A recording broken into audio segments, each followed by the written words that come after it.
हमारा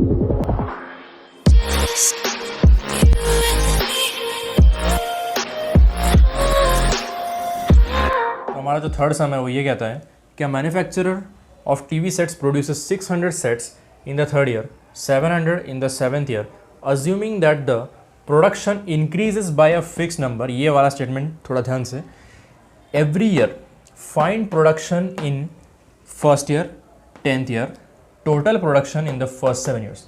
ये वाला सम आपको थोड़ा लेंदी लग रहा होगा क्योंकि ऑब्वियसली साइज़ थोड़ा बड़ा लग रहा है, बट जितना लेंदी लग रहा है उतना ही सिंपल है। अगर आपको कॉन्सेप्ट्स मालूम है इस चैप्टर के तो ये सम ईजिली हो जाएगा। तो पहले तो हम देखते हैं कि क्या लिया है, क्या दिया है इसमें। Manufacturer of TV sets produces 600 sets in the third year, 700 in the seventh year, assuming that the production increases by a fix number. अब ये जो स्टेटमेंट है, assuming that the production increases by a fix number, ये हमें ये बताता है कि ये जो सेट्स प्रोड्यूस हो रहे हैं हर साल वो एक अरिथमेटिक प्रोग्रेशन से ऐड हो रहे हैं, मतलब एक फिक्स नंबर से वो हर साल ऐड हुए जा रहे हैं। ये वाला स्टेटमेंट हमें ये बताती है। तो इस हिसाब से हम इस स्टेटमेंट को लिखेंगे 600 sets in the third year. तो अगर हम nth टर्म वाला इक्वेशन यूज़ करें, 600 होगा वो, Tn की वैल्यू हमारी 600 होगी, A की वैल्यू हमें नहीं पता, n अभी ये थर्ड ईयर में हो रहा है तो इसलिए हम n की वैल्यू को 3 ले लेंगे। तो ये 3 - 1 इंटू डी, तो हमें एक इक्वेशन मिल जाएगा और वो होगा 600 is equals to A plus 2D। तो ये हुआ पहला इक्वेशन, इसको हम 1 से डिनोट कर देंगे। अब इसी तरह से ये जो दूसरा स्टेटमेंट दिया हुआ है 700 इन द सेवेंथ ईयर, इसको भी हम इस फॉर्म में लिखेंगे। तो ये आ जाएगा Tn is equals to A plus n minus 1 into d. Tn की वैल्यू होगी 700, A की वैल्यू नहीं पता, 7 की जगह n, इन की जगह आएगा 7 D। तो अगर हम इसको सॉल्व करें तो ये आएगा A प्लस 6D। तो ये हुए हमारे दो इक्वेशन, हमें जो दिया हुआ है डेटा के हिसाब से हमने दो इक्वेशन निकाले। अब इन दोनों इक्वेशन के हिसाब यूज़ करके हम A और D की वैल्यू निकालेंगे।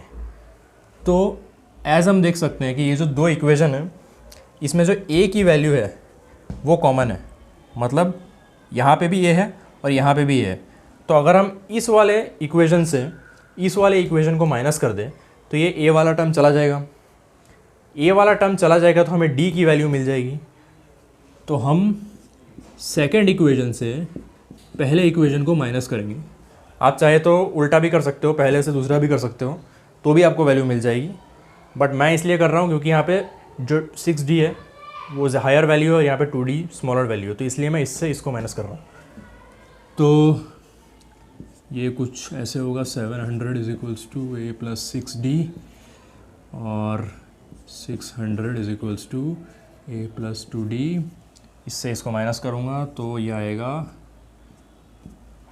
A से A कट, 700 से 600 अगर माइनस करूँगा तो आएगा 100, 6D से 2D माइनस होगा तो आएगा 4D। तो जो D की वैल्यू आई है वो है 25। हमें D की वैल्यू मिल गई। अब इनमें से हम कोई भी इक्वेशन में D की वैल्यू को डाल देंगे तो हमें A की भी वैल्यू मिल जाएगी। तो हम इस वाले इक्वेशन में डाल देते हैं 600 is equals to A plus 2 into 25, 600 is equals to A plus 50, A is equals to 550, क्योंकि ये 50 यहाँ पे माइनस हो जाएगा। तो हमें A की भी वैल्यू मिल गई और D की भी वैल्यू मिल गई। अब हमें क्या निकालना है कि find production in the first year. First year यानी कि हमारा जो अरिथमेटिक प्रोग्रेशन होगा सबसे पहले तो वो टीवी सेट्स का होगा, प्रोड्यूसेस टीवी सेट्स। तो हमारी जो A की वैल्यू है यानी कि पहली टर्म है वो है 550। तो हमें फर्स्ट ईयर का तो मिल गया प्रोडक्शन, अभी हमें निकालना है 10th ईयर का। क्या वो आएगा, यहाँ पे थोड़ा स्पेस चाहिए, 1 फर्स्ट ईयर। तो A की वैल्यू एज 550 है, तो फर्स्ट ईयर में हमारी जो प्रोडक्शन होगी वो होगी 550। अब जो सेकंड पार्ट करेंगे अगर हम, तो हमें निकालना है कि 10th ईयर में कितना प्रोडक्शन हुआ। तो इसके लिए हम कौन सा फॉर्मूला यूज़ करेंगे, Tn is equals to a plus n minus 1 into d. ये वाला फॉर्मूला हम इसलिए यूज़ कर रहे हैं क्योंकि ये टीवी सेट्स कौन से ईयर में कितने हुए वो हमें निकालना है, ये 10वें ईयर में कितने टीवी सेट्स प्रोड्यूस हुए वो हमें निकालना है, इसलिए हम ये वाला फॉर्मूला यूज़ कर रहे हैं। और ये वाले फॉर्मूला में इसलिए हम n की वैल्यू डालेंगे और a और d की भी वैल्यू डालेंगे। तो हमारा जो a है वो है 550, n की वैल्यू 10th ईयर में आएगी 10 माइनस 1 और d की जो वैल्यू आएगी वो है 25, हमने रिड्यूस किया था। तो हमारी जो Tn की वैल्यू आ रही है वो है 550 प्लस 9 इंटू 25, 9 इंटू 25 यानी कि 225। 225 को अगर हम इससे ऐड करें तो आएगा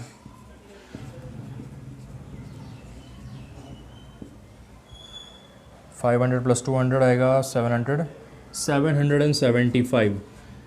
तो हमारा जो 10th ईयर का प्रोडक्शन है वो है 775। अब यहाँ पे स्पेस की थोड़ी कमी है इसलिए मैं डायरेक्टली यहाँ पे आंसर लिख दूँगा 775। ये है 10th ईयर का प्रोडक्शन। अब हमें जो थर्ड पार्ट दिया है इस सम का, ये वाला थोड़ा इंटरेस्टिंग है। इसमें हमें बोला है कि total production in the first 7 years. अभी हमें जो 7 साल है उस 7 साल में टोटल कितना प्रोडक्शन हुआ हमें ये निकालना है। अभी आप समझो, ये जो पूरा सम दिया हुआ है इसका अगर हम एरिथमेटिक प्रोग्रेशन में आपको दिखाऊं तो वो कुछ इस तरह होगा। जो पहला टर्म है हमारा वो है 550, ये है टीवी सेट्स प्रोड्यूस हो रहे पर ईयर, तो ये पहले साल का है। तो दूसरे साल का होगा कॉमन डिफरेंस के हिसाब से 550 प्लस डी जो कि 25 है तो होगा 575। थर्ड ईयर में होगा 600, इसी तरह चलता जाएगा। तो ये हमारा अरिथमेटिक प्रोग्रेशन है। अभी हमें बोला है कि total production in the first 7 years, 7 मतलब जब तक n की वैल्यू 7 होगी तब तक कितने प्रोडक्शन होगा, मतलब हमें निकालना होगा कि सम क्या है 7th टर्म तक इस अरिथमेटिक प्रोग्रेशन में। तो सम निकालने के लिए हम ये वाला फॉर्मूला यूज़ करेंगे, sum S N is equals to n by 2 into 2a plus n minus 1 into D.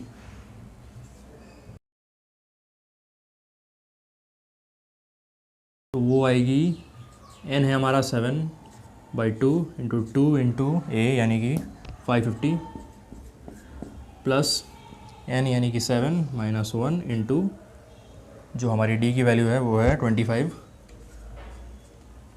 तो इसी के साथ हमारा जो आंसर आता है वो है 4375। तो इसी के साथ इस क्वेश्चन का हमने थर्ड पार्ट भी सॉल्व कर लिया है।